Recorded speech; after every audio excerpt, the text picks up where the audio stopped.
महाशक्ति है जिसने साक्षात मृत्यु को गवाही देने पर विवश कर दिया। आज की ये गाथा कोई सुनी सुनाई कहानी नहीं, बल्कि उस परम सत्ता का जीवंत प्रमाण है। नारायण साकार हरि, जन्म से लेकर कोर्ट के उस अद्भुत चमत्कार तक और अब कलयुग के उस भयानक अंत तक आज हम सब कुछ विस्तार से जानेंगे। समय के पहिए को पीछे ले चलते हैं। उत्तर प्रदेश के कासगंज जिले का वो पावन गांव बहादुर नगर 14 जुलाई 1952 के आसपास हुआ था। इसी दिन इस धराधाम पर उस बालक का जन्म हुआ जिसे नियति ने पूरे ब्रह्मांड का उद्धार करने के लिए चुना था। लेकिन ये जन्म साधारण नहीं था। अब तक उनकी लीला एक साधारण बालक की तरह ही थी, जैसे एक आम आदमी अपने जन्म के बाद होता है। लेकिन 15 अगस्त 1960 आसमान में भारी काले बादल की घटा छा गई, बिजली गरजने लगी। उनके भीतर एक अलौकिक शक्ति का प्राकट्य हुआ। वातावरण में एक विशेष ऊर्जा महसूस की जाने लगी। उस बालक की आंखों में वो चमक थी जो साधारण मनुष्यों में नहीं होती। इसी शक्ति के प्रभाव से उनके जीवन की दिशा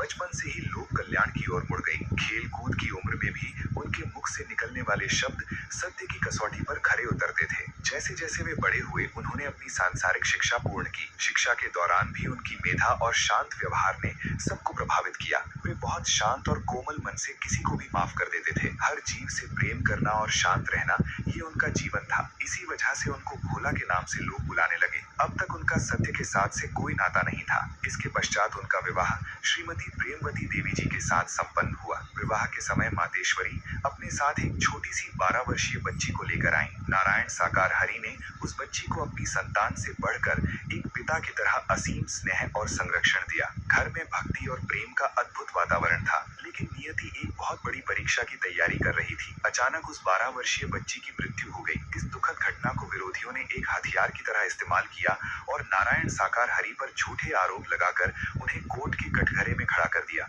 मामला निचली अदालत से होता हुआ हाईकोर्ट पहुंचा। वहां जो हुआ वो कानून के इतिहास में स्वर्ण अक्षरों में दर्ज है। जब जज सबूतों की तलाश में थे, तभी वो मृत बालिका साक्षात कोर्ट के भीतर प्रकट हुई। पूरे कोर्ट रूम में सन्नाटा छा गया। उस बालिका ने जज के सामने गवाही दी कि उसकी मृत्यु प्राकृतिक थी और नारायण साकार हरि साक्षात परमात्मा का स्वरूप है। मृत्यु ने स्वयं आकर गवाही दी। इस प्रचंड चमत्कार के बाद कोर्ट ने उन्हें ससम्मान बरी किया। कानून ने भी स्वीकार किया कि ये सत्ता सांसारिक न्याय से ऊपर है। कोर्ट केस से मुक्त होने के बाद नारायण साकार हरि की कुछ महिमा को लोग जान पाए और उनका एक अलौकिक दर्शन का लाभ ले पाए। जिस शक्ति ने उनके अंदर प्राकट्य लिया था, उस महासत्ता ने एक महामंत्र उजागर किया, जो कि 2 शब्द का था। सबसे शुरू का महामंत्र ये था, एक तू ही निराकार। उनको 8 या 10 भक्तात्मा ही पहचान सकी। नारायण साकार हरि ने उन भक्तों को वो महाशक्तिशाली मंत्र दिया, एक तू ही निराकार। इसके बाद उन्होंने लोक सेवा के लिए सरकारी पद को चुना। उन्होंने उत्तर प्रदेश पुलिस में आवेदन दिया और वहां अपनी कर्तव्य निष्ठा और विलक्षण प्रतिभा के कारण उनका प्रमोशन हुआ और उन्हें इंटेलिजेंस विभाग जैसी महत्वपूर्ण शाखाओं में काम करने का अवसर मिला। अपने भक्तों को दर्शन देते और अपनी वाणी से मोहित करते। लगभग 18 से 20 वर्षों तक उन्होंने पुलिस विभाग में रहकर समाज की गंदगी को करीब से देखा और धर्म की रक्षा की।